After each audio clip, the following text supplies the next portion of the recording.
नमस्कार साथियों, एक बार फिर से आप सभी का स्वागत है आपके अपने YouTube चैनल MKDIT स्टडीज़ पे। सभी साथियों को राम राम, राधे राधे, जय श्री कृष्णा। तो बताइए साथियों, कैसे हो?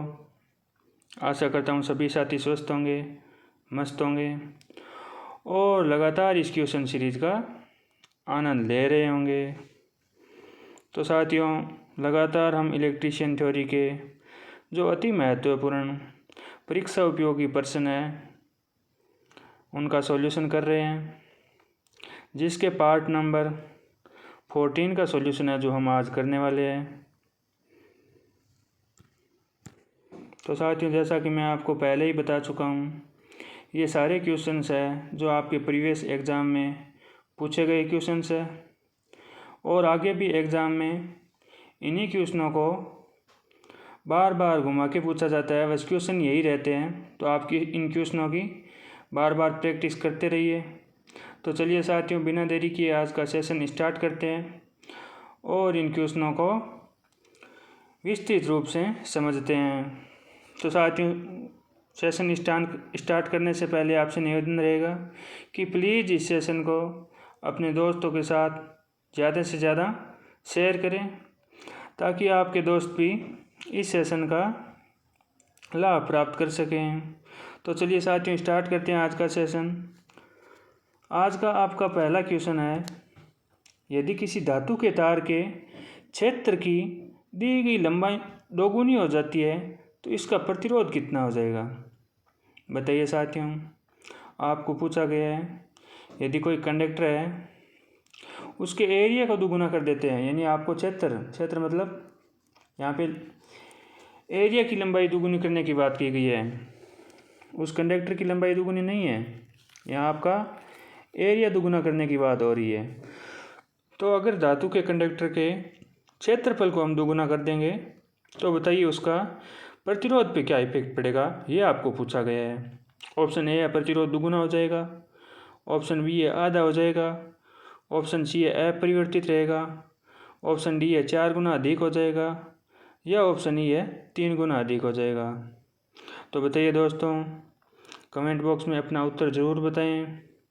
और साथियों, साथ साथ में आपको इस प्रकार के जो भी न्यूमेरिकल इस सेशन में आए, कॉपी और पेन के माध्यम से हल करके इनका आंसर है जो कमेंट बॉक्स में ज़रूर बताना है।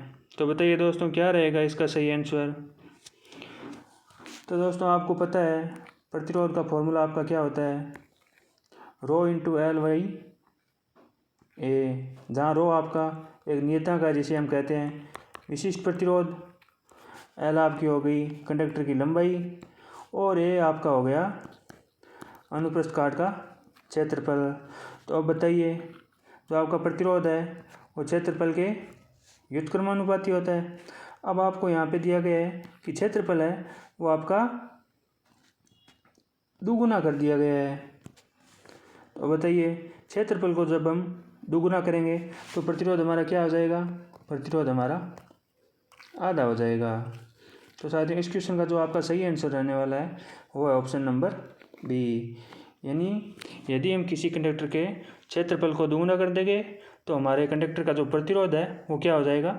आधा हो जाएगा। ध्यान रखना, प्रतिरोध है जो आपके अनुप्रस्थ काट क्षेत्रफल का व्युत्क्रमानुपाती होता है और जो आपकी कंडक्टर की लंबाई होती है उसके समानुपाती होता है। ध्यान रखना साथियों, अगर यहाँ पे आपकी लंबाई को दोगुना करने का कहा जाता तो आपका प्रतिरोध भी क्या हो जाता? लंबाई के समानुपाती होता है, इसलिए दोगुना हो जाता। यहाँ पे आपके अनुप्रस्थ काट क्षेत्रफल को दोगुना करने की बात कही गई है, तो इस स्थिति में जो आपका प्रतिरोध का मान है वो आधा हो जाएगा। तो इस क्वेश्चन का आपका सही आंसर हो गया ऑप्शन नंबर बी। चलिए दोस्तों, चलते हैं नेक्स्ट क्वेश्चन पे। अगला आपका क्वेश्चन है, एक चालक में पैदा हुई ऊष्मा किसके वर्ग के समानुपाती होती है? बताइए साथियों, यह क्वेश्चन बार बार आपके सेशनों में आ रहा है, मतलब बहुत इंपॉर्टेंट क्वेश्चन है और यह प्रीवियस एग्जाम में भी इसी तरह बार बार पूछा गया है और आगे भी पूछने की इसमें प्रबल संभावना है, इसलिए यह क्वेश्चन है जो आपके बीच बार बार आ रहा है। बताइए साथियों, तो इस क्वेश्चन पे आपका ज़्यादा टाइम नहीं लगना चाहिए, क्योंकि यह क्वेश्चन हम पिछले सेशनों में भी इस पर चर्चा कर चुके हैं। तो बताइए, आपका एक चालक में पैदा हुई जो आपकी ऊष्मा है या हीट है वो किसके स्क्वायर के समानुपाती होती है, ये आपको पूछा गया है। ऑप्शन ए है शक्ति, ऑप्शन बी है प्रतिरोध, ऑप्शन सी है करंट, ऑप्शन डी है तापमान और ऑप्शन ई है आपका चालकता। तो आपको पता होना चाहिए साथियों, जो हीट होती है आपकी, हीट बराबर होता है I²RT। अब बताइए, जो आपकी उसमें है वो किसके वर्ग के समानुपाती होती है। अब आपका आंसर सेकंडों में आ जाना चाहिए। तो साथियों, आपको पता है जो आपकी उसमें है वो करंट के वर्ग के समानुपाती होती है। ध्यान रखना साथियों, आपके प्रतिरोध के समानुपाती और आपके टेम्परेचर के समानुपाती होती है आपकी उसमें, लेकिन जो आपकी धारा के वर्ग के समानुपाती होती है। तो इस क्वेश्चन का आपका सही आंसर हो गया ऑप्शन नंबर सी। चलिए दोस्तों, चलते हैं नेक्स्ट क्वेश्चन पे। ध्यान रखना साथियों, शक्ति की इकाई क्या होती है, वाट होती है। करंट को हम किस में मापते हैं, एम्पियर में मापते हैं, जिसका प्रतीक ए होता है। और चालकता को हम मात्रक होता है जो आपका सीमेंस, या हम जिसे कह सकते हैं वो, ध्यान रखना, चालकता किसे कहते हैं, जो आपकी कंडक्टेंस होती है। और तापमान का आपका मात्रक होता है degree Celsius, kelvin, rumour, Rankine, Fahrenheit, ये सब आपके हैं जो तापमान के मात्रक होते हैं। अगर ऐसे इकाई की बात करें तो तापमान को हम केल्विन में मापते हैं। ध्यान रखना, ऐसा इकाई है तापमान की वो आपकी केल्विन है। और प्रतिरोध को हम ओम में मापते हैं। ध्यान रखना साथियों इन सभी चीज़ों का। तो इस प्रकार हमने इस क्वेश्चन के सारे ऑप्शनों का विस्तृत चर्चा कर लिया। चलिए साथियों, चलते हैं नेक्स्ट क्वेश्चन पे। अगला आपका क्वेश्चन है, फ्लोरोसेंट लैंप के दोनों सिरों के काला पड़ने का संभावित कारण है वो इनमें से कौन सा है, ये आपको पूछा गया है। तो बताइए साथियों, फ्लोरोसेंट लैंप के जो आपके दोनों सिरे हैं वो काले पड़ने का जो इनमें से संभावित कारण है वो आपको पूछा गया है। ऑप्शन ए आपका फ्लोरोसेंट लैंप को बार बार शुरू करना, ऑप्शन बी है कम या अधिक वोल्टेज, ऑप्शन सी है अनुचित बैलास्ट और ऑप्शन डी आपका प्रीहीट के लिए स्टार्टर द्वारा बहुत अधिक या बहुत कम समय लेना और ऑप्शन ई आपका ये सभी। बताइए इनमें से कौन सा कारण है जो आपके फ्लोरोसेंट लैंप के वो दोनों सिरे हैं जो आपके ब्लैक हो जाते हैं यानी काले पड़ जाते हैं। तो दोस्तों अपना आंसर है जो कमेंट बॉक्स में ज़रूर टाइप करें। दोस्तों मैं आपको बार बार कह रहा हूँ, कमेंट बॉक्स में अपना आंसर टाइप करने में किसी भी प्रकार की कंजूसी ना बरते साथियों। जैसा भी आपको आंसर आ रहा है कमेंट करके ज़रूर बताएं। तो साथियों इस क्वेश्चन का जो आपका सही आंसर रहने वाला है वह ऑप्शन नंबर ई, यानी ये सभी कारण है जिसके कारण है जो आपके फ्लोरोसेंट लैंप के है जो सिरे काले हो जाते हैं।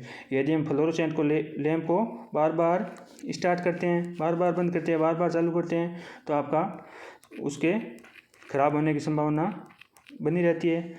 और यदि हम कम या अधिक वोल्टेज देते हैं तो भी यह एक जो आपके सिरे काले पड़ने का उपयुक्त कारण रहता है। और यदि हम अनुचित बैलास्ट यानी चौक है वो आपकी सही रेटिंग की नहीं लगाते हैं, गलत रेटिंग की लगा देते हैं तो भी आपके डैमेज होने का चांस रहता है। और यदि हम स्टार्टर द्वारा यानी उपयुक्त रेटिंग के स्टार्टर द्वारा अगर हम फ्लोरोसेंट लैंप को स्टार्ट नहीं करते हैं तो भी आपके जो सिरे काले पड़ने का है तो प्रबल संभावना रहती है। तो इस क्वेश्चन का आपका सही आंसर हो गया ऑप्शन नंबर ई। ये सभी कारण है जिसके कारण आपके फ्लोरोसेंट लैंप के जो सिरे हैं वो ब्लैक हो जाते हैं। चलिए दोस्तों चलते हैं नेक्स्ट क्वेश्चन पे।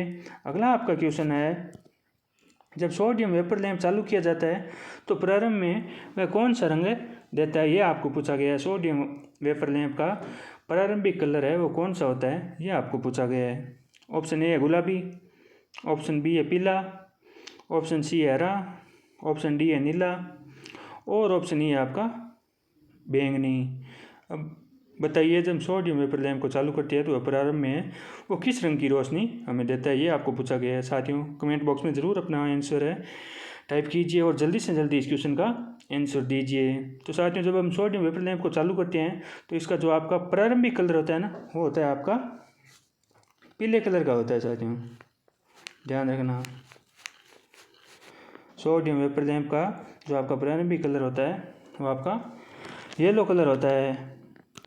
और ध्यान रखना इसका प्रयोग है वो हम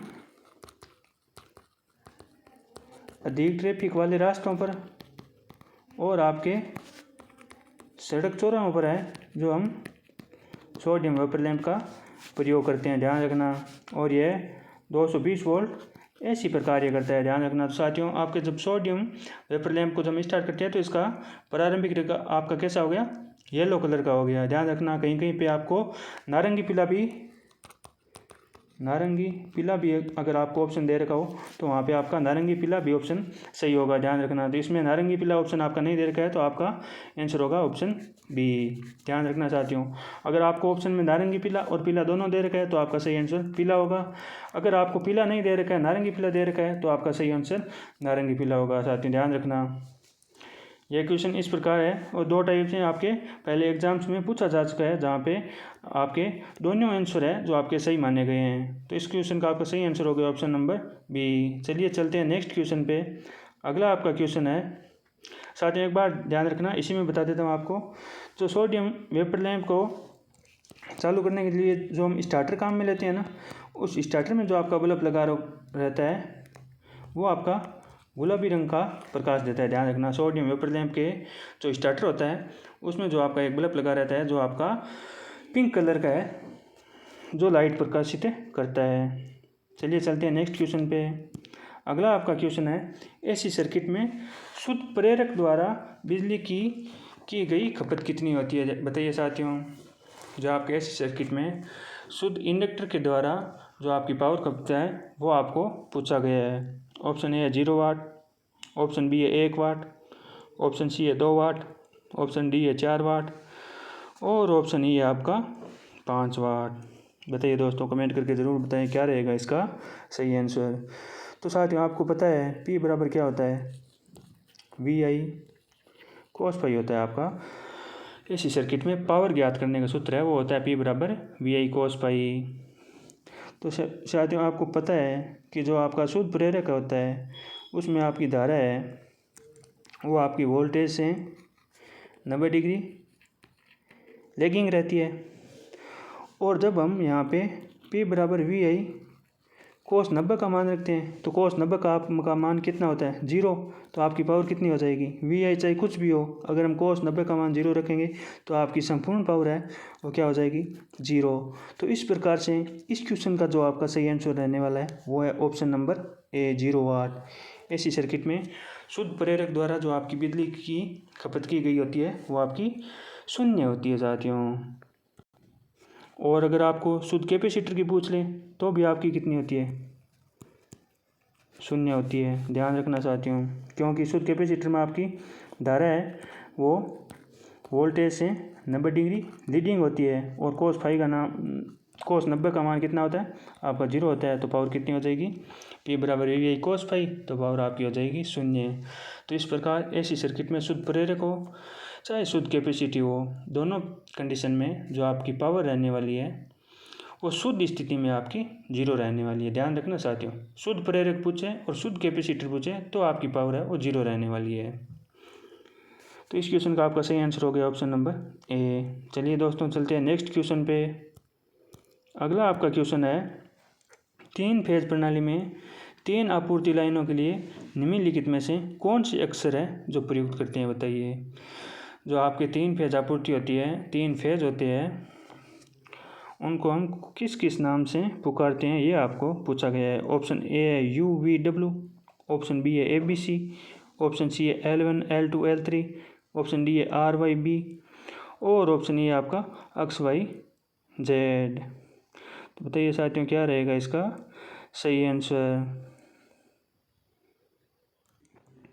तो साथियों इसका जो आपका सही आंसर रहने वाला है वो है option number C, L1 L2 L3। जो आपकी ऐसी 3 फेज आपूर्ति होती है उसके लिए हम L1 L2 और L3 नेम से उसे नॉमिनेट करते हैं। और जो आपका RYB होता है वह आपका 3 फेज केबल में है, जो फेज कलर होता है R यानी रेड, Y यानी येलो और B यानी ब्लू, ध्यान रखना साथियों। अब बात करें UVW की, तो ये सिस्टम है जो आपका मोटर वाइंडिंग में काम में लिया जाता है। यानी मोटर वाइंडिंग के सिरों को जब हम कनेक्शन करते हैं ना, उस टाइम है जो हम UV/W अक्सर काम में लेते हैं। और ध्यान रखना 3 फेज प्रणाली में आपूर्ति लाइन के लिए हम L2 L3 काम में लेते हैं। और 3 फेज केबल में जो आपके तीनों फेजों के कलर के द्वारा हम प्रदर्शित करते हैं वो होते हैं आपके RYB। तो इस प्रकार इस क्वेश्चन का आपका सही आंसर हो गया ऑप्शन नंबर सी है जो सही आंसर हो गया L1 L2 L3।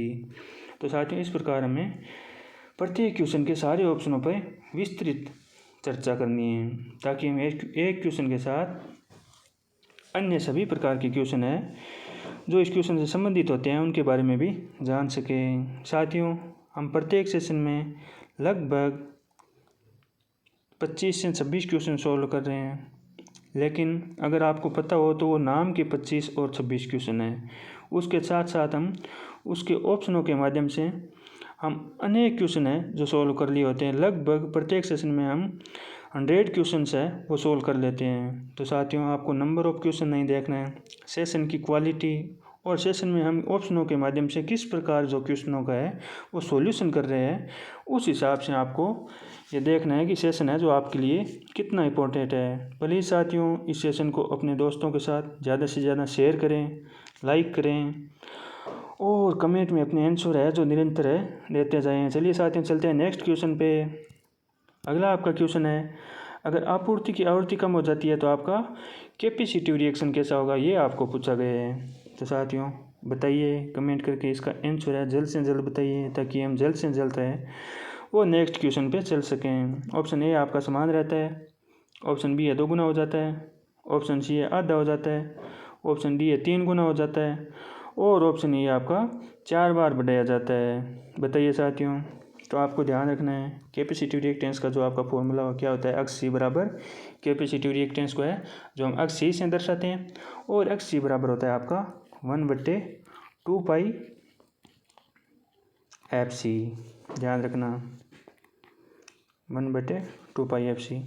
तो अब बताइए अगर हम आवृत्ति को कम करेंगे तो आपका कैपेसिटिव रिएक्टेंस क्या हो जाएगा, बढ़ जाएगा, क्योंकि जो आपका कैपेसिटिव रिएक्टेंस है धारित्व प्रतिघात है जो आपका आवृत्ति के व्युत्क्रमानुपाती होती है। तो इस प्रकार हम कह सकते हैं कि जब हमारी आवृत्ति कम हो जाती है तो कैपेसिटिव रिएक्टेंस है वो हमारा इंक्रीज हो जाता है यानी बढ़ जाता है। तो इस ऑप्शन में कौन से में दे रखा है बढ़ जाता है। तो यदि अगर हमारी आपूर्ति आवृत्ति कम हो जाती है तो कैपेसिटिव रिएक्टेंस है जो हमारा 2 गुना हो जाता है। इस क्वेश्चन का आपका सही आंसर रहने वाला है ऑप्शन नंबर बी। ये हम कैसे कह सकते हैं 2 गुना हो जाता है, तो इस फॉर्मूले के आधार पर है जो हम इस क्वेश्चन का आंसर है जो चंद सेकंडों में दे सकते हैं अगर आपको ये फॉर्मूला पता हो तो। अब वहीं बात कर ले हम इंडक्टिव रिएक्टेंस की। तो इंडक्टिव रिएक्टेंस को हम XL से दर्शाते हैं और XL बराबर होता है आपका 2 पाई F है। तो यहाँ पे ध्यान रखना जो आपका इंडक्टिव रिएक्टेंस होता है वो आपके आवृत्ति के समानुपाती होता है। तो जैसे ही हम आवृत्ति बढ़ाएंगे तो आपका इंडक्टिव रिएक्टेंस भी बढ़ेगा, लेकिन आपका कैपेसिटिव रिएक्टेंस है वो आवृत्ति के व्युत्क्रमानुपाती होते हैं। तो हम आवृत्ति को घटाएंगे तो हमारा कैपेसिटिव रिएक्टेंस है जो बढ़ेगा, और अगर हम आवृत्ति को बढ़ाएंगे तो हमारा कैपेसिटिव रिएक्टेंस है वो घटेगा। वहीं पे आपका इंडक्टिव रिएक्टेंस में उल्टा होता है, अगर हम आवृत्ति बढ़ाते हैं तो यह बढ़ता है और अगर हम आवृत्ति घटाते हैं तो यह भी कि इंडक्टिव रिएक्टेंस भी आपका घटता है, मतलब आवृत्ति के समानुपाती होता है। तो इस प्रकार इस क्वेश्चन का आपका सही आंसर हो गया ऑप्शन नंबर बी। चलिए दोस्तों चलते हैं नेक्स्ट क्वेश्चन पे। अगला आपका क्वेश्चन है जर्मेनियम डायोड की हाश या क्षीणता परत पर वोल्टता कितना होता है, यह आपको पूछा गया है। यानी जर्मेनियम डायोड का जो आपका कट इन वोल्टेज होता है वो आपको पूछा गया है। ऑप्शन ए आपका 0.1 वोल्ट, ऑप्शन बी है 0.7 वोल्ट, ऑप्शन सी है 0.3 वोल्ट, ऑप्शन डी है आपका 1 वोल्ट और ऑप्शन ए आपका 2 वोल्ट। अब बताइए जर्मेनियम डायोड का है जो आपका कट इन वोल्टेज है वो कितना होता है। तो साथियों आपको जर्मेनियम और सिलिकॉन डायोड का जो कट इन वोल्टेज है वो तो याद रखना ही चाहिए, क्योंकि इन एग्ज़ाम्स में जो आपके इस प्रकार के जर्मेनियम और सिलिकॉन से इस वोल्टेज के बारे में है जो क्वेश्चन है जो आपका बार बार पूछा जाता है। तो आपको साथियों जर्मेनियम डायोड की जो क्षीणता या कट इन वोल्टेज होता है वो होता है ऑप्शन नंबर सी यानी 0.3 वोल्ट। साथियों ये याद रखने वाला आंकड़ा है, इसमें समझाने वाली कोई बात नहीं है। आपको याद रखना पड़ेगा कि जो आपका जर्मेनियम का कट इन वोल्टेज होता है वो 0.3 वोल्ट होता है और जो आपका सिलिकॉन का कट इन वोल्टेज होता है वो आपका 0.7 वोल्टेज होता है। साथियों ध्यान रखना बस ये आंकड़ा आपको याद रखना पड़ेगा, तो याद रखना ही पड़ेगा। और साथियों मोस्ट है जो आपके जर्मेनियम सिलिकॉन 2 ही है, फिर भी मैं आपको एक गैलियम आर्सेनाइड का बता देता हूँ। उसका आपका 1.2 से 1.3 रहता है जो आपका कट इन वोल्टेज रहता है। तो आपको मुख्यतः जर्मेनियम और सिलिकॉन का तो याद रहना ही चाहिए। गैलियम आर्सेनाइड का भी आपको याद रहता है तो बहुत अच्छी बात है, वरना आपको जर्मेनियम और सिलिकॉन का तो इम्पोर्टेंट तरीके से याद रखना चाहिए। तो इस प्रकार इस क्वेश्चन का आपका सही आंसर हो गया ऑप्शन नंबर सी, यानी जर्मेनियम का कितना होता है 0.3 वोल्टेज है जो आपका कट इन वोल्टेज होता है। चलिए साथियों चलते हैं नेक्स्ट क्वेश्चन पे। साथियों इस सेशन को अपने दोस्तों के साथ ज़्यादा से ज़्यादा शेयर करें। अगला आपका क्वेश्चन है, वह बिंदु जिस पर लोड लाइन IB प्रतिच्छेद करती है वह कहलाता है, बताइए। जिस पे लोड लाइन प्रतिच्छेद करती है आपकी वह बिंदु क्या कहलाता है, यह आपको पूछा गया है। ऑप्शन ए है cut off point, option B है सेचुरेशन पॉइंट यानी संतृप्त बिंदु, ऑप्शन सी है क्यूसेक पॉइंट, ऑप्शन डी है ब्रेक डाउन पॉइंट और ऑप्शन ई है आपका इंटरसेक्शन पॉइंट। अब बताइए किस बिंदु पर है जो आपकी लोड लाइन है वो प्रतिच्छेद करती है। तो बताइए साथियों क्या रहेगा इसका सही आंसर। तो इस क्वेश्चन का जो आपका सही आंसर रहने वाला है वो ऑप्शन नंबर बी, यानी जो आपकी लोड लाइन है वह आपके संतृप्त बिंदु पर है जो आपकी प्रतिच्छेद करती है। संतृप्त बिंदु मतलब सेचुरेशन पॉइंट को हम क्या कहते हैं, संतृप्त बिंदु कहते हैं। ये एकदम संतृप्त अवस्था में होता है आपका। तो इस बिंदु पर यह जो आपकी लोड लाइन है वो आपकी प्रतिच्छेद करती है। तो साथियों इस प्रकार ये देख रहे हो ना आप, हमेशा प्रत्येक सेशन में आपके इलेक्ट्रॉनिक्स के भी क्वेश्चन है जो इलेक्ट्रीशियन के लगभग बराबर ही वेटेज रखते हैं। तो ध्यान रखना आपको इलेक्ट्रीशियन को भी इलेक्ट्रॉनिक्स को भी इलेक्ट्रीशियन के बराबर ही महत्व देना है, क्योंकि आजकल इलेक्ट्रॉनिक्स से हैं जो आपके बहुत ज़्यादा प्रश्न पूछे जाते हैं और इलेक्ट्रॉनिक्स है जो आपके इलेक्ट्रीशियन वाले बच्चे पढ़ते नहीं हैं, जिससे वो एग्ज़ाम में पीछे रह जाते हैं। यही मुख्य कारण है साथियों, क्योंकि इलेक्ट्रॉनिक्स है जो ज़्यादातर इलेक्ट्रीशियन वाले बच्चों को आती नहीं है और वो उसके बारे में जानना भी नहीं चाहते, क्योंकि इलेक्ट्रॉनिक्स उनको हार्ड लगती है और यही उनका मुख्य कारण रहता है कि वो एग्ज़ाम पास नहीं कर पाते और उनको निराश होना पड़ता है। चलिए साथियों चलते हैं नेक्स्ट क्वेश्चन पे। अगला आपका क्वेश्चन है, निम्न में से किसे यूनिवर्सल बायस भी कहा जाता है, बताइए। इनमें से कौन सी ऐसी बायस है या ट्रांजिस्टर की इसमें कौन सी बायस है जिसको यूनिवर्सल बायस यानी सार्वभौमिक बायस भी हम कह सकते हैं। ऑप्शन ए आपका एमीटर बायस, ऑप्शन बी है वोल्टेज डिवाइड बायस, ऑप्शन सी है बेस बायस, ऑप्शन डी है कलेक्टर बायस और ऑप्शन ई है आपका इनमें से कोई नहीं। अब बताइए साथियों यूनिवर्सल बायस है जो हम ट्रांजिस्टर की किस बायस को कहते हैं। कमेंट बॉक्स में अपना महत्वपूर्ण कमेंट है जो टाइप करके अपना आंसर है जो ज़रूर दे साथियों, और प्लीज़ इस सेशन को अपने दोस्तों के साथ ज़्यादा से ज़्यादा शेयर करें। तो इस क्वेश्चन का जो आपका सही आंसर रहने वाला है वो है ऑप्शन नंबर बी। जो आपकी वोल्टेज डिवाइडर बायस होती है ना वो आपकी यूनिवर्सल बायस होती है। अब साथियों आप पता होना चाहिए इसे सेल्फ बायस भी कहते हैं, ध्यान रखना। वोल्टेज डिवाइडर बायस को क्या कहते हैं, सेल्फ बायस। और यह बायसिंग है जो आपकी सबसे ज़्यादा प्रयोग ली जाती है ट्रांजिस्टर में। और आपका इसमें जो आपका आउटपुट होता है ना वोल्टेज डिवाइडर बायस में वो आपका एकदम यानी सबसे ज़्यादा हम कह सकते हैं स्टेबल होता है यानी स्थिर होता है। तो ध्यान रखना इसे सेल्फ बायस भी कहते हैं और इसका सबसे ज़्यादा प्रयोग होता है और इसका जो आपका आउटपुट होता है वो सबसे ज़्यादा है वो हमें स्टेबल प्राप्त होता है। तो ये सारी बातें हैं जो आपको वोल्टेज डिवाइडर बायस के में ध्यान रखनी है साथियों। तो इस प्रकार इस क्वेश्चन का आपका सही आंसर हो गया ऑप्शन नंबर बी, यानी यूनिवर्सल बायस है जो आपकी वोल्टेज डिवाइडर बायस भी, वोल्टेज डिवाइडर बायस को ही हम यूनिवर्सल बायस कहते हैं, सार्वभौमिक बायस कहते हैं। सबसे ज़्यादा प्रयोग में ली जाती है और इसका आउटपुट है वो सबसे सर्वोत्तम स्टेबल आउटपुट है वो आपका वोल्टेज डिवाइडर बायस का होता है और इसे सेल्फ बायस भी कहते हैं साथियों। तो ये तीनों बातें हैं जो आपको वोल्टेज डिवाइडर बायस के बारे में ध्यान रखनी है। चलिए साथियों चलते हैं नेक्स्ट क्वेश्चन पे। अगला आपका क्वेश्चन है, निम्न में से किस कैपेसिटर का जीवन काल अपेक्षाकृत कम होता है। अब बताइए इनमें से किस प्रकार का जो आपका कैपेसिटर है जिसका आपका टाइम पीरियड है वो सबसे कम होता है। ऑप्शन ए है सिरेमिक कैपेसिटर, ऑप्शन बी है पेपर कैपेसिटर, ऑप्शन सी है माइका कैपेसिटर, ऑप्शन डी है टेंटेलियम कैपेसिटर और ऑप्शन ई आपका इलेक्ट्रोलाइटिक कैपेसिटर। बताइए साथियों इनमें से कौन से कैपेसिटर का जो आपका लाइफ टाइम है वो सबसे कम होता है। तो साथियों इस क्वेश्चन का जो आपका सही आंसर रहने वाला है वो है ऑप्शन नंबर ई। जो आपका इलेक्ट्रोलाइटिक कैपेसिटर होता है ना, उसका जीवन काल है जो आपका सबसे कम होता है। साथियों ध्यान रखना इलेक्ट्रोलाइटिक कैपेसिटर के बारे में। कैपेसिटर के बारे में हम पिछले सेशन में भी, यानी कल वाला जो आपका सेशन हुआ था उसके बारे में भी चर्चा कर चुके हैं। ध्यान रखना साथियों, इलेक्ट्रोलाइटिक कैपेसिटर में जो आपके अमोनियम बोरेट, एल्यूमिनियम बोरेट और आपके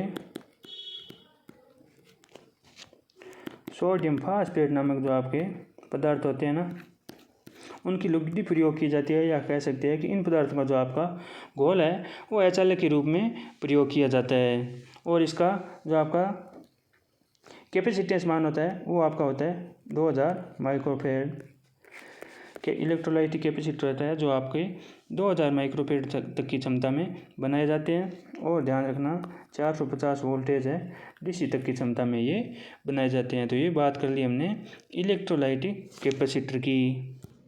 अब बात करें सिरेमिक कैपेसिटर की, तो सिरेमिक कैपेसिटर का मैंने आपको पिछले सेशन में भी बताया था, यहाँ भी बता देता हूँ। इसका जो धारिता का मान होता है वो आपका 0.2 माइक्रोफेड होता है और यह आपका 1500 वोल्ट DC पर कार्य करने के लिए बनाया जाता है, यानी 1500 वोल्ट DC तक ये काम कर सकता है। बात करें पेपर कैपेसिटर की, तो पेपर कैपेसिटर है जो आपके 2.5 माइक्रोफेड तक क्षमता में बनाया जाता है और इसका कार्यकारी वोल्टेज होता है वो आपका 2000 वोल्ट DC सप्लाई पर ये कार्य कर सकता है। और इसमें आपको मैंने ये भी बताया था मोमी कागज़ है जो हम HCl के रूप में काम में लेते हैं।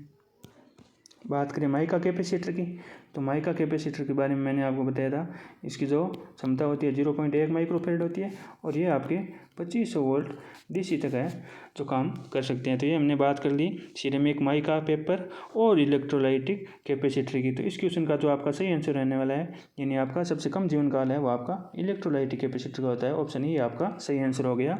और साथियों जो भी मैंने ये जानकारी बताई है अन्य कैपेसिटरों के बारे में, इन सभी के बारे में आपको पता होना चाहिए। कैपेसिटर से आपका एग्जाम में क्वेश्चन पूछने की प्रबल संभावना रहती है। तो इस क्वेश्चन का आपका सही आंसर हो गया ऑप्शन नंबर ई। चलिए दोस्तों चलते हैं नेक्स्ट क्वेश्चन पे। अगला आपका क्वेश्चन है कैपेसिटर की प्लेटों पर आवेश। अब बताइए कैपेसिटर की प्लेटों पर आवेश ज्ञात करने का इनमें से कौन सा फॉर्मूला है, ये आपको पूछा गया है। ऑप्शन ए है Q बराबर VI, ऑप्शन बी है Q बराबर IR, ऑप्शन सी है बराबर Q बराबर CV, ऑप्शन डी है Q बराबर IC और ऑप्शन ई है आपका Q बराबर VR। बताइए इनमें से किस फॉर्मूले के द्वारा है जो हम कैपेसिटर पर प्लेटों पर आवेश माप सकते हैं। तो साथियों ये बेसिक फॉर्मूला है, बेसिक क्वेश्चन है, नॉर्मल क्वेश्चन है, एकदम इजी क्वेश्चन है, आपको पता होगा इसके बारे में। जो आपकी कैपेसिटर की प्लेटों पर आवेश ज्ञात करने का जो फॉर्मूला होता है वो होता है आपका Q बराबर CV, यानी जो आपका आवेश ज्ञात करने का, यहाँ पे Q आपका आवेश है, C आपका कैपेसिटेंस है यानी धारिता है और V आपका वोल्टेज है, यानी धारिता इंटू वोल्टेज पे गुणा करेंगे तो हमारे पास आवेश का मान है वो आ जाएगा। तो इस प्रकार इस क्वेश्चन का आपका सही आंसर हो गया ऑप्शन नंबर सी। प्लीज़ साथियों इस सेशन को अपने दोस्तों के साथ ज़्यादा से ज़्यादा शेयर करें ताकि आपके दोस्त भी इस सेशन का लाभ प्राप्त कर सकें। चलिए दोस्तों चलते हैं नेक्स्ट क्वेश्चन पे। अगला आपका क्वेश्चन है बिना लोड पर DC सीरीज मोटर की चाल। बताइए सोता हूँ जो आपकी ये DC सीरीज मोटर है बहुत ही उपयोगी, अति महत्वपूर्ण है। जो आपकी DC सीरीज मोटर या जिसे हम यूनिवर्सल मोटर कहते हैं, यह परीक्षा के लिए अति महत्वपूर्ण है। इस मोटर से प्रत्येक एग्जाम में आपका एक न एक क्वेश्चन तो पूछा ही जाता है। तो आपको DC सीरीज मोटर या जिसे हम HC सीरीज मोटर कहते हैं, जिसे हम यूनिवर्सल मोटर कहते हैं, इसके बारे में पूरी जानकारी होनी चाहिए, तभी आप हैं जो इससे संबंधित क्वेश्चन का आंसर दे पाओगे। तो आपकी बिना लोड पर DC सीरीज मोटर की चाल है जो आपको मैं पहले ही बता चुका हूँ, क्या हो जाएगी।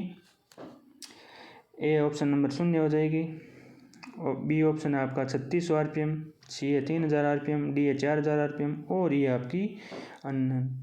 तो साथियों आपको ध्यान रखना है कि जो अब आपका डीसी सीरीज मोटर है वो नो लोड पर होती है तब इसकी गति है जो आपकी अनंत हो जाती है। साथियों ध्यान रखना, यानी भयानक रूप से इसकी गति बढ़ जाती है।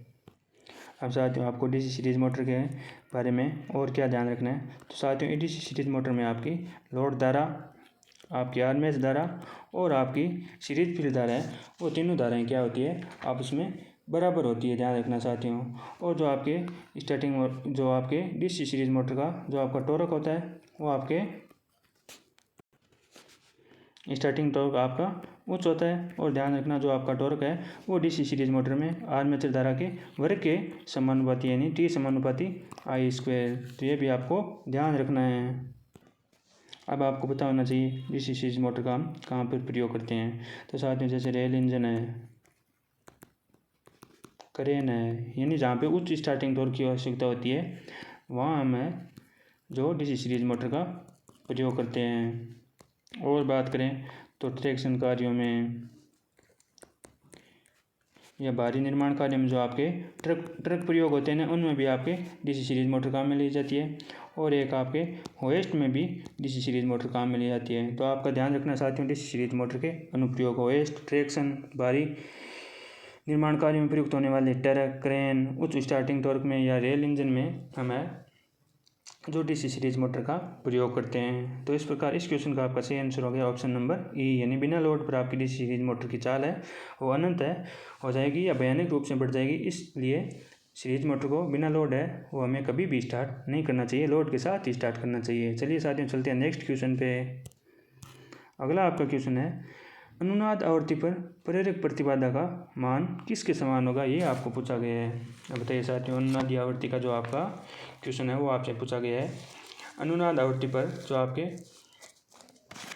इंडक्टिव रिएक्टेंस का जो मान है वो इनमें से किसके बराबर होगा, ये आपको पूछा गया है। ऑप्शन ए है परिपथ का प्रतिरोध, ऑप्शन बी है कुंडली की प्रतिक्रिया, ऑप्शन सी है कैपेसिटर की प्रतिक्रिया, ऑप्शन डी है परिपथ की प्रतिबाधा, ऑप्शन ई है कुंडली की चालकता। अब बताइए इनमें से किसके समान होगा।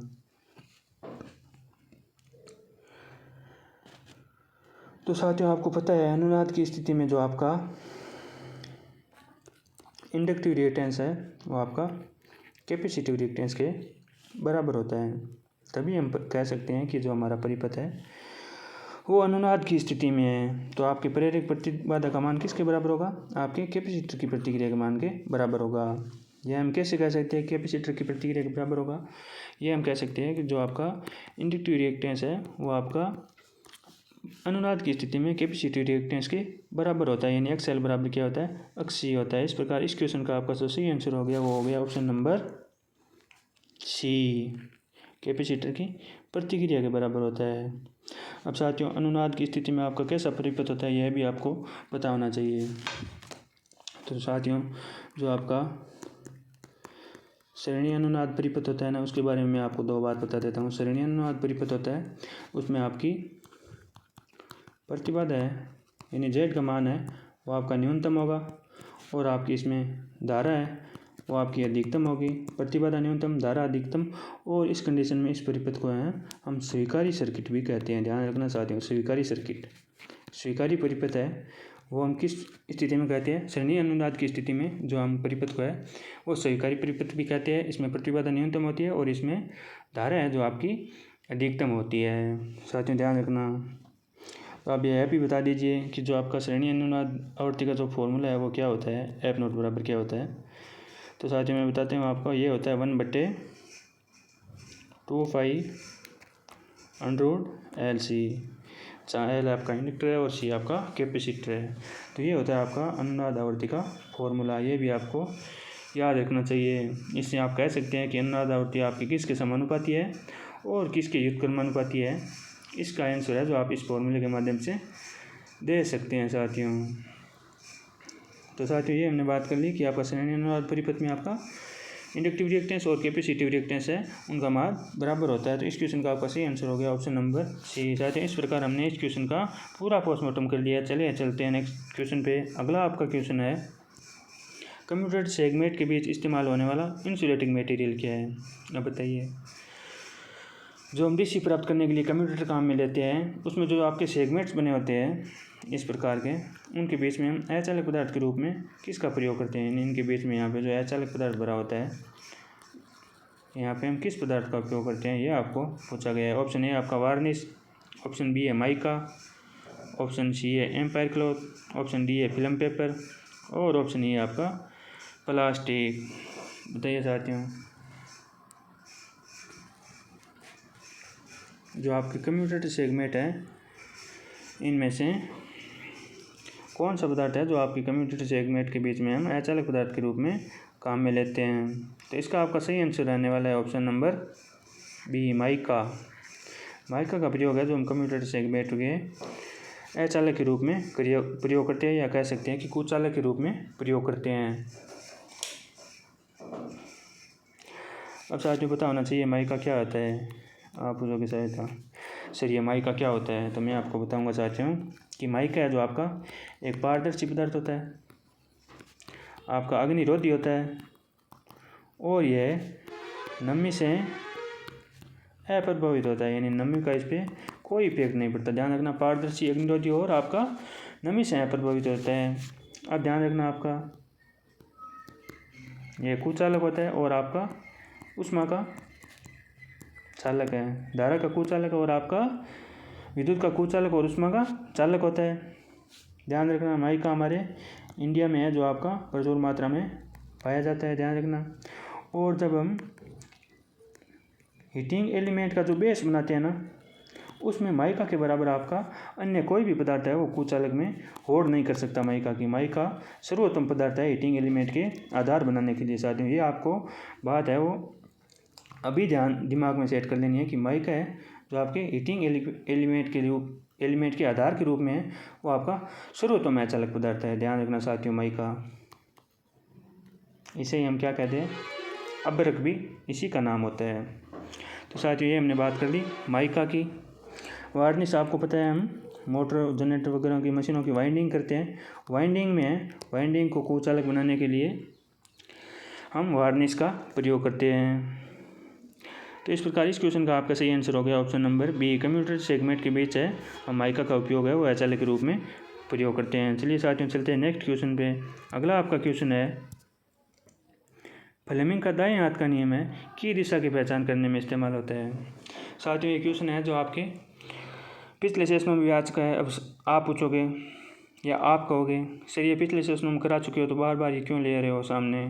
तो मैं कहूँगा साथियों ये क्वेश्चन आपके बार बार रिपीट हो रहे हैं, यानी एग्ज़ाम में, आपके कम्पिटिटिव एग्ज़ाम में भी इसी प्रकार से क्वेश्चन रिपीट होते हैं। तो मैं आपको बार बार आपके सामने लाकर इन क्वेश्चनों को आपको याद कराने की कोशिश कर रहा हूँ। साथियों एग्ज़ाम में क्वेश्चन कहीं और से नहीं आते हैं, बस इन्हीं क्वेश्चनों में से आपको थोड़ा बहुत घुमा के पूछ लिया जाता है और आप कन्फ्यूज हो जाते हो। तो मैं आपको बार बार कह रहा हूँ आप इन क्वेश्चनों की प्रैक्टिस करते रहिए, लगातार प्रैक्टिस करते रहिए। अगर आपकी प्रैक्टिस थोड़ी बहुत भी है इन क्वेश्चनों पे, तो आप इस सेशन को फर्स्ट मोड में अटेंड कर लीजिए। आपको ज़रूरी नहीं है कि आप 1 घंटे के सेशन में 1 घंटे का टाइम वेस्ट करें। 1 घंटे के सेशन को आप डबल स्पीड में ले लीजिए, फर्स्ट मोड में ले लीजिए अगर आपको आता है। और जिन स्टूडेंट को नहीं आता है उनको प्रॉपर पूर्णतः मनोयोग के साथ ये सेशन है जो आपको अटेंड करना चाहिए। अगर आपको एग्ज़ाम में सफलता हासिल करनी है तो आपको मेहनत तो करनी पड़ेगी साथियों। यही क्वेश्चन है जो आप बार बार आपके एग्ज़ाम में पूछे जाते हैं, और इन्हीं क्वेश्चनों में आपके थोड़ा बहुत भी आपको घुमा के दे दिया जाता है या ऑप्शन थोड़ा बहुत भी चेंज करके दे दिया जाता है, तो आप कंफ्यूज हो जाते हो और आप अपने एग्ज़ाम में सफलता से पीछे रह जाते हो। मैं आपको बार बार कह रहा हूँ आप इन क्वेश्चनों की बार बार प्रैक्टिस करते रहिए, प्रैक्टिस से बढ़कर कुछ नहीं है। तो साथियों इस क्वेश्चन का जो आपका सही आंसर क्या रहेगा ये आपको बताना है। फ्लेमिंग का दाएं हाथ का नियम है वो किसकी पहचान करने के लिए हम इस्तेमाल करते हैं। ऑप्शन ए है फ्लक्स, ऑप्शन बी है जनरेटर में घूर्णन, ऑप्शन सी है मोटर में करंट, और ऑप्शन डी आपका उत्पन्न ईएमएफ, और ऑप्शन ई है वोल्टेज। अब बताइए डीसी जनरेटर में ये तो आपको पता है और क्वेश्चन में भी दे रखा है कि फ्लेमिंग का दाएं हाथ का रूल है वो लागू होता है। अब दाएं हाथ के रूल में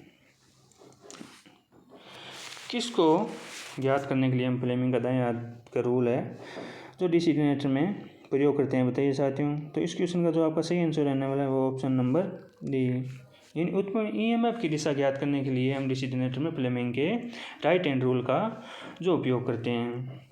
अब साथियों इसमें ध्यान रखना, जो आपकी तर्जनी है वो आपकी चुंबकीय फ्लक्स या हम कह सकते हैं चुंबकीय क्षेत्र की दिशा दर्शाती है। जो आपका अंगूठा है वो आपका चालक पर लगने वाला बल या चालक की हम कह सकते हैं गति दर्शाता है। और जो आपकी मध्यमा होती है वो आपका प्रेरित ईएमएफ की दिशा है, वो आपकी मध्यमा दर्शाती है। वहीं बात करें हम फ्लेमिंग के बाएं हाथ के नियम की, तो बाएं हाथ के नियम में आपकी तर्जनी क्या दर्शाती है? आपका चुंबकीय फ्लक्स या चुंबकीय क्षेत्र दर्शाती है। और आपका अंगूठा भी वही सेम ही है, चालक पर लगने वाला बल या चालक की गति दर्शाता है।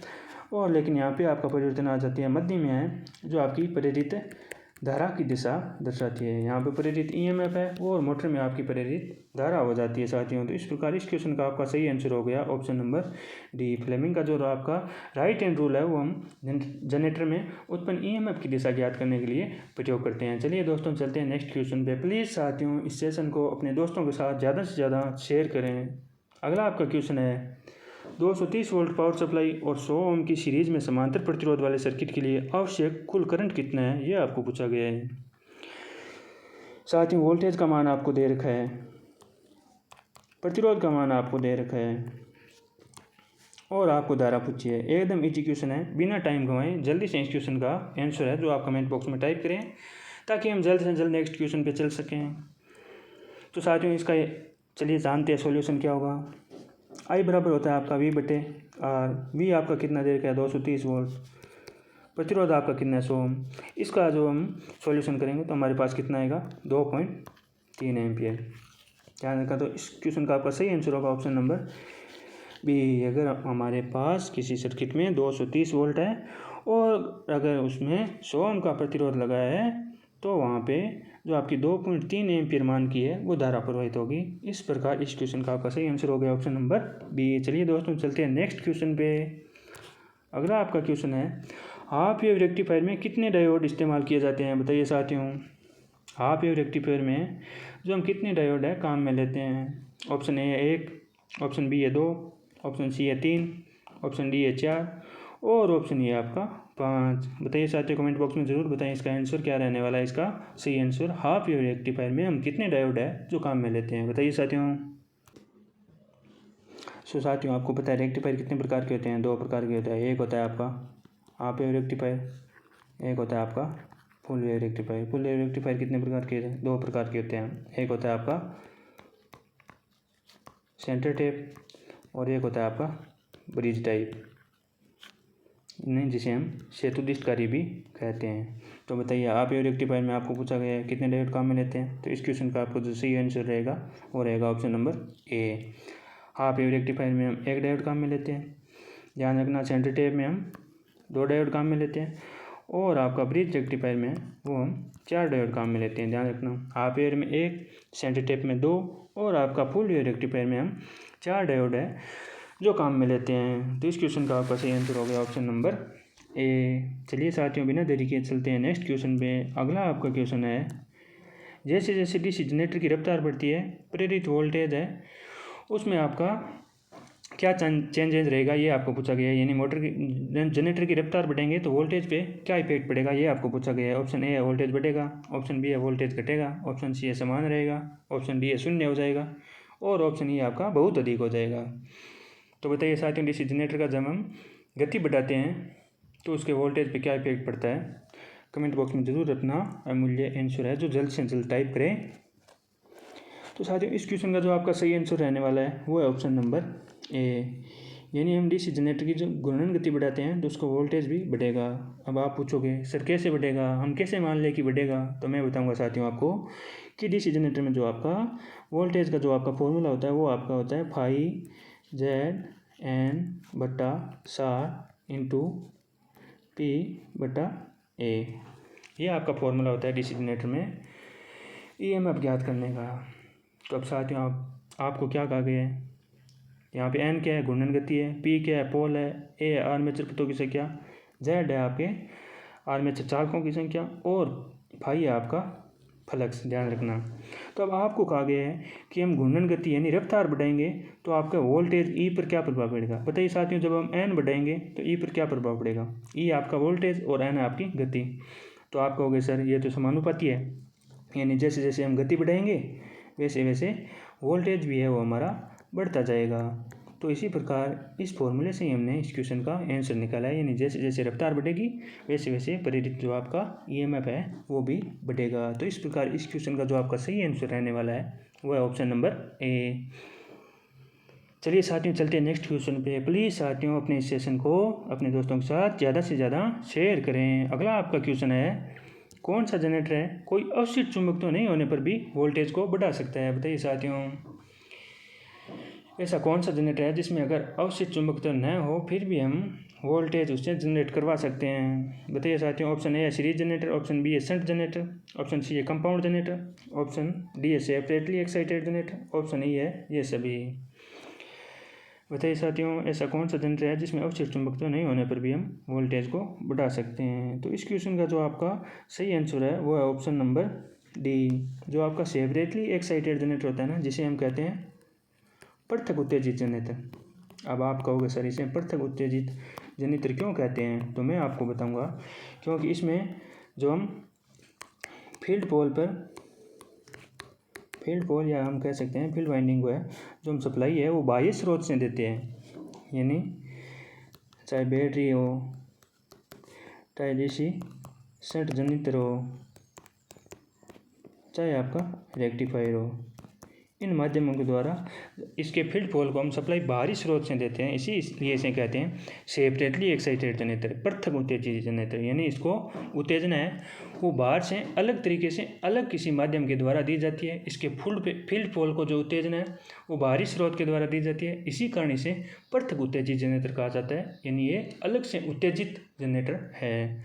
अलग से उत्तेजित, इतना तो आप तो समझते होंगे कि अलग से उत्तेजित किसे कहते हैं, यानी जिसको अलग या दूसरे किसी माध्यम के द्वारा उत्तेजित, यानी जिसकी फील्ड कॉइल को अन्य दूसरे माध्यम के द्वारा उत्तेजित किया गया हो उसे कहते हैं सेपरेटली एक्साइटेड जनरेटर। तो आपका इसका सही आंसर हो गया ऑप्शन नंबर डी, यानी अगर इसमें अवशिष्ट चुंबक तो नहीं हो फिर भी हम बाहरी स्रोत द्वारा सप्लाई देके अवशिष्ट चुंबक तो जनरेट करा के इसमें से वोल्टेज प्रेरित है जो हम करवा सकते हैं। तो इस क्वेश्चन का आपका सही आंसर हो गया ऑप्शन नंबर डी। चलिए साथ में चलते हैं नेक्स्ट क्वेश्चन पे। अगला आपका क्वेश्चन है, उच्च आवृत्तियों पर सबसे बेहतर कार्य करने वाले बाईपास कैपेसिटर का प्रकार कौन सा है। अब बताइए साथियों, इनमें से कैपेसिटर का कौन सा प्रकार है जो हम हाई फ्रिक्वेंसी पर है जो बहुत अच्छी तरीके से कार्य कर सकता है। ऑप्शन ए है इलेक्ट्रोलाइटिक, ऑप्शन बी है माइका, ऑप्शन सी है सिरेमिक, ऑप्शन डी है प्लेक्सीग्लास, ऑप्शन ई है नाइलॉन। बताइए साथियों कमेंट बॉक्स में अपना महत्वपूर्ण कमेंट करके इसका जो सही आंसर है वो ज़रूर बताएं। तो आपके उच्च आवृत्तियों के लिए जो इनमें से बेटर कैपेसिटर होता है वो होता है आपका ऑप्शन नंबर सी, सिरेमिक है, जो आपका उच्च आवृत्तियों के लिए हम प्रयोग में लेते हैं। ध्यान रखना साथियों, इलेक्ट्रोलाइटिक ज़्यादातर हम डीसी कार्य में काम में लेते हैं और सिरेमिक है जो आपका हाई फ्रिक्वेंसी पर है वो हम काम में लेते हैं। तो इस क्वेश्चन का आपका सही आंसर हो गया ऑप्शन नंबर सी। माइका संधारित्र की हम अभी पिछले क्वेश्चन में चर्चा कर चुके हैं, इलेक्ट्रोलाइट की भी हम पिछले क्वेश्चन में चर्चा कर चुके हैं। साथियों ध्यान रखना इन चीज़ों का। चलिए साथियों चलते हैं नेक्स्ट क्वेश्चन पे। अगला आपका क्वेश्चन है, अगर कोई पंखा बन बनाहट की आवाज़ के साथ चलता है तो इसका क्या कारण है, ये आपको पूछा गया है। यानी जो हमारा सीलिंग फैन है या टेबल फैन है, जो कोई भी पंखा है वो अगर बन बनाहट की ध्वनि उत्पन्न कर रहा है तो उसका कारण क्या है। ऑप्शन ए आपका कैपेसिटर शॉर्ट सर्किट है, ऑप्शन बी है बुश खराब है, ऑप्शन सी है शाफ्ट मुड़ गई है, ऑप्शन डी है उसमें दोषपूर्ण वाइंडिंग है, ऑप्शन ई है पंखे की पत्तियां खराब है। तो बताइए साथियों क्या रहेगा इसका करेक्ट आंसर। तो साथियों अगर आपका सीलिंग फैन या टेबल फैन जो कोई भी पंखा है अगर वो बन बनाहट की आवाज़ कर रहा है तो उसका मुख्य कारण है कि उसके बुश खराब हो गए हैं।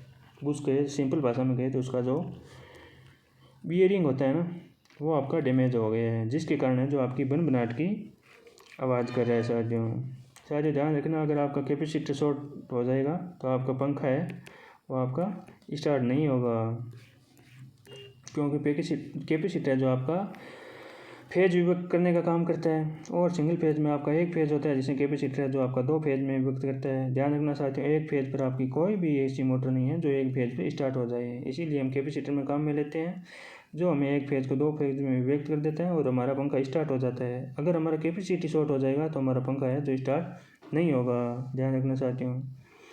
और दोषपूर्ण वाइंडिंग होने से भी आपका पंखा है जो चलेगा नहीं। लेकिन इसमें आपको क्वेश्चन दे रखा है कि चल तो रहा है लेकिन बन की आवाज़ कर रहा है, तो वो आपका बुश है जो या बियरिंग है जो आपका ख़राब हो गया है, जिसकी वजह से आपका पंखा है जो बन की आवाज़ कर रहा है। उसमें हमें प्रॉपर ऑयल या ग्रीस देना चाहिए या प्रॉपर स्नैक देना चाहिए, जिससे कि उसकी इस त्रुटि को कम कर सकते हैं। चलिए साथियों चलते हैं नेक्स्ट क्वेश्चन पे।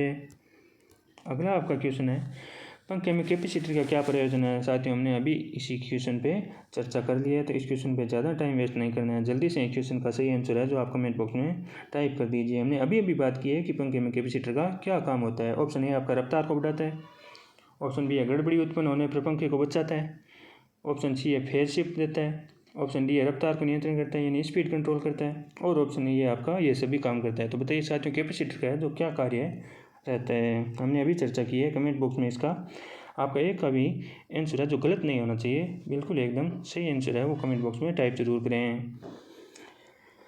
तो साथियों इस क्वेश्चन का जो आपका सही आंसर रहने वाला है वो ऑप्शन नंबर सी यानी कैपेसिटर है जो आपका फेज शिफ्ट का काम करता है यानी फेज विभक्त करता है। जो आपकी सिंगल फेज सप्लाई होती है उसमें एक फेज होता है आपका कैपेसिटर है, उसमें 2 बदल देता है, 2 फेज में विभक्त कर देता है। क्योंकि सिंगल फेज पर आपकी ऐसी कोई भी मोटर या कोई भी डिवाइस नहीं है जो आपका सिंगल फेज पर चल सके, यानी घूर्णी चुंबकीय क्षेत्र हमें अगर पैदा करना है तो हमें 2 फेज की आवश्यकता होगी।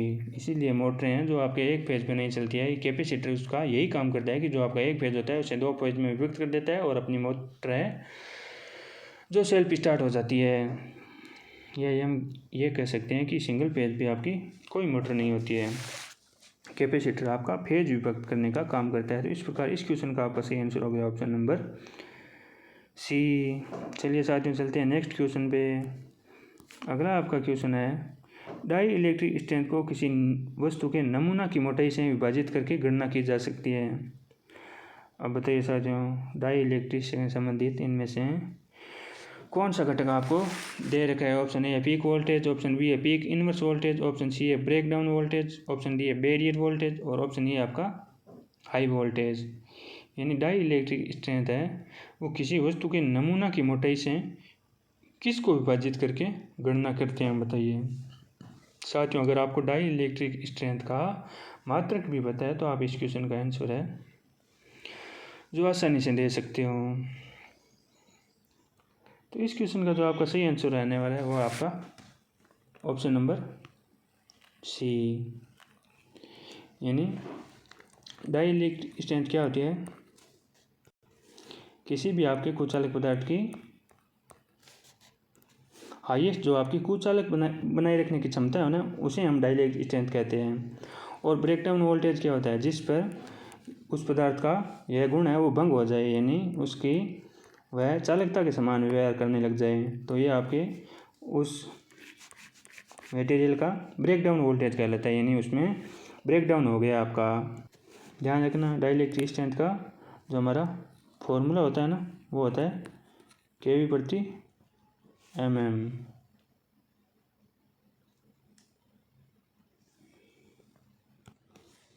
पीक वोल्टेज साथियों आपके वोल्टेज का जो अधिकतम मान होता है ना मैक्सिमम वोल्टेज का उसे हम पीक वोल्टेज कहते हैं। पीक इनवर्स वोल्टेज ये टर्म आपकी डायोड में होती है यानी रिड्यूस्ड बायस में जो आपका अधिकतम वोल्टेज प्रवाह होता है उसे पीक इनवर्स वोल्टेज कहते हैं। और बैरियर वोल्टेज है जो भी हम सेमीकंडक्टर डिवाइस में जो ये टर्म काम में लेते हैं, बैरियर वोल्टेज भी आपका डायोड में काम लेते हैं और पीक इनवर्स वोल्टेज ये नाम की जो टर्म है वो आपकी डायोड में होती है। तो इस क्वेश्चन का आपका सही आंसर हो गया ब्रेक डाउन वोल्टेज है वो अगर हम नमूने की मोटाई यानी मोटाई किसे लेते हैं kV प्रति mm यानी मोटाई लेते हैं mm में मिलीमीटर में, और ब्रेकडाउन वोल्टेज किस में लेते हैं किलो वोल्ट में। तो इस प्रकार आपकी डाई इलेक्ट्रिक स्ट्रेंथ की जो इकाई है वो हो गई kV प्रति mm।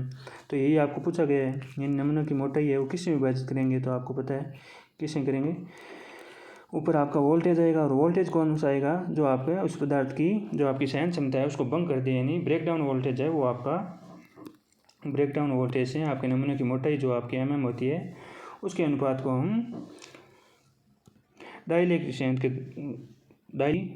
स्ट्रेंथ की गणना कर सकते हैं उसके द्वारा हम। तो ध्यान रखना साथियों, इस क्वेश्चन का आपका सही आंसर हो गया ऑप्शन नंबर सी। चलिए साथियों चलते हैं नेक्स्ट क्वेश्चन पे और आज के सेशन के आपके अंतिम क्वेश्चन पे। आज का आपका अंतिम क्वेश्चन है का इस्तेमाल आमतौर पर डीसी उपकरणों के शंट के लिए किया जा सकता है। तो बताइए साथियों, डीसी उपकरणों में जो आपका शंट प्रतिरोध लगाते हैं इनमें से किस पदार्थ का बना होता है, ये आपको पूछा गया है। ऑप्शन ए है नाइक्रोम, ऑप्शन बी है पोर्सलिन, ऑप्शन सी है कॉन्स्टेंटन, ऑप्शन डी है मैग्नीन और ऑप्शन ई आपका सोना। बताइए साथियों, बिना देरी किए इस क्वेश्चन का जो करेक्ट आंसर है वो कमेंट बॉक्स में ज़रूर टाइप करें। तो साथियों, इस क्वेश्चन का जो आपका सही आंसर रहने वाला है वो है ऑप्शन नंबर डी, मैग्नीन का उपयोग है जो हम डीसी उपकरणों में शंट के लिए करते हैं। ध्यान रखना साथियों। अब आप पूछोगे सर मैग्नीन का क्यों करते हैं, तो मैं आपको बताऊंगा साथियों क्यों। मैग्नीन का जो आपका ताप गुणांक है वो एकदम निम्न होता है, यानी मैग्नीन का ताप गुणांक कम होता है, इसीलिए हम मैग्नीन का प्रयोग करते हैं। यानी ये ताप से ज़्यादा प्रभावित नहीं होता है, ताप से इसके प्रतिरोध के मान में ज़्यादा परिवर्तन नहीं होता है, इसी कारण हम मैग्नीन का प्रयोग करते हैं। अब आप कहोगे सर इसका ताप गुणांक कितना होता है, तो मैं आपको बताऊंगा साथियों। मैग्नीन का ताप गुणांक है वो आपको याद रखना है 0.00025 प्रति डिग्री सेंटीग्रेड है, वो इसका ताप गुणांक होता है। साथियों ये आंकड़ा आपको याद रखना है, बार बार एग्जाम में पूछा जाता है, अति महत्वपूर्ण आंकड़ा है ये मैग्नीन का ताप गुणांक। अब आप पूछोगे सर ये मैग्नीन क्या बोला है, तो मैं बताऊंगा साथियों ये एक मिश्र धातु है जो आपके इसमें 84% है जो आपका तांबा होता है, 12% है जो आपकी मैग्नीन होती है और आपका 4% है वो इसमें निकल होता है। तो साथियों ये आपको याद रहे चाहे नहीं रहे, लेकिन ये आपका मैग्नीन का ताप गुणांक है, ये आपको याद रखना अति आवश्यक है क्योंकि ये एग्जाम्स में बार बार पूछा जाता है। तो साथियों आपको पता होना चाहिए नाइक्रोम है, इसके हम हीटिंग एलिमेंट बनाते हैं। और अब आगे बात मैं आपको मैग्नीन के बारे में एक दो बात और बता देता हूँ। बात करें साथियों मैग्नीन की, तो मैग्नीन का साथियों आपका जो गलनांक होता है वो होता है 960 डिग्री। मैग्नीन का गलनांक कितना होता है 960 डिग्री। साथियों मैं आपको 2-4 पदार्थों के गलनांक बताता हूँ जो आपको याद रखने हैं, ये प्रतियोगी परीक्षा में बार बार पूछे जाते हैं। साथियों अगर आपको पूछ ले कार्बन का गलनांक कितना होता है, कार्बन का गलनांक, तो साथियों आपको याद रखना है 3500 डिग्री होता है। साथियों आपको पूछ ले नाइक्रोम का गलनांक कितना होता है, तो साथियों आपको याद रखना है 1400 डिग्री होता है। अगर आपको चांदी का पूछ ले तो चांदी का कितना होता है 960 होता है। अगर आपको तांबा का पूछ ले तो तांबा का कितना होता है 1086 होता है। अगर आपको सोना का पूछ ले तो सोना का तो आपका गलनांक है वो कितना होता है 1063 होता है। अगर आपको निकिल का पूछ ले तो निकिल का जो आपका गलनांक है वो आपका 1453 होता है। अगर आपको टिन का पूछ ले तो टिन का गलनांक है वो आपका 232 का होता है। और एक महत्वपूर्ण गलनांक है जो आपको याद रहना चाहिए, यानी टंगस्टन का जो आपका गलनांक है वो कितना होता है 3422 डिग्री होता है। तो साथियों मैग्नीन, कार्बन, नाइक्रोम, चांदी, तांबा, सोना, निकिल, टिन और टंगस्टन सभी का गलनांक है जो आपको याद रखना है। ये डायरेक्ट आंकड़े हैं जो आपको फैक्ट के रूप में एग्जाम में पूछ लिए जाते हैं। तो साथियों इस प्रकार हमने आज के सेशन के जो भी 25 सवाल थे उनका प्रॉपर सॉल्यूशन है जो हमने कर लिया है दोस्तों। तो साथियों मिलेंगे नए सेशन में नई उम्मीद के साथ, नए जोश जुनून के साथ, एक नए क्वेश्चन सीरीज के साथ, नए सेशन के साथ। तब तक आप इन क्वेश्चन की लगातार बार बार प्रैक्टिस करते रहिए। साथियों मैं आपको बार बार कह रहा हूँ कि यही क्वेश्चन है जो आपके एग्ज़ाम में बार बार पूछे जाते हैं या रिपीट होते हैं। एग्ज़ाम में हमेशा क्वेश्चन नए नहीं बनते हैं, इन्हीं क्वेश्चनों को फोर बदल कर आपको पूछ लिया जाता है। और एग्जामिनर है जो अपने हिसाब से इस प्रकार फोर बदल के इन क्वेश्चनों को पूछता है कि आप कन्फ्यूज हो जाते हो। तो इन क्वेश्चनों की आप बार बार प्रैक्टिस करते रहिए। जिन स्टूडेंट्स की थोड़ी बहुत भी अगर प्रैक्टिस है तो इस सेशन को प्लीज़ फर्स्ट मोड में अटेंड करके अपना रिवीजन कर ले, अपना टाइम बर्बाद न करें। और जिन बच्चों को पहली बार पढ़ रहे हैं जो भी स्टूडेंट, वो इस सेशन को पूर्णतः मनोयोग के साथ अटेंड करें ताकि कि आप एक बार में ही इन क्वेश्चनों को अपने माइंड में सेट कर सकें। और साथियों मैं आपको बार बार कह रहा हूँ, इस सेशन को प्लीज़ ज़्यादा से ज़्यादा अपने दोस्तों के साथ शेयर करें, ताकि आपके दोस्त भी इस सेशन का या इस क्वेश्चन सीरीज का अति महत्वपूर्ण परीक्षा उपयोगी प्रश्नों का लाभ प्राप्त कर सकें और अपनी मंजिल को प्राप्त करने में उनको भी एक महत्वपूर्ण योगदान मिल सके। तो चलिए साथियों, मिलते हैं नेक्स्ट सेशन में। तब तक सभी साथियों को राम राम, राधे राधे, जय श्री कृष्णा, नमस्कार, धन्यवाद साथियों।